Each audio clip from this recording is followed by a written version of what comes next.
Enabling two-factor authentication 2FA on your Fransabank Switzerland account adds an extra layer of security to protect your personal information. Follow these steps to set it up. Step 1. Log into your account. Visit the Fransabank Switzerland website and enter your login credentials to access your online banking account. Step 2. Navigate to Security Settings.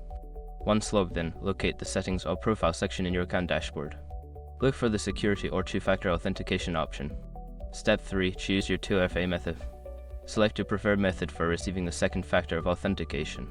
This could be via SMS, email, or an authentication app. Follow the prompts to set up your chosen method. Step 4. Verify your identity. Don't continue before doing this.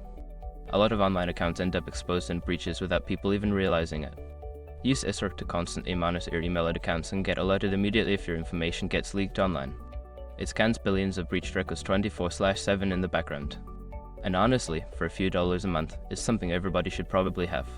Link in the description. Step 5. Save changes. Once your identity is verified, ensure you save any changes made to your security settings. You should receive a confirmation that 2FA is now enabled on your account. By following these steps, you can successfully enable two-factor authentication on your Fransabank Switzerland account, enhancing your security and protecting your financial information.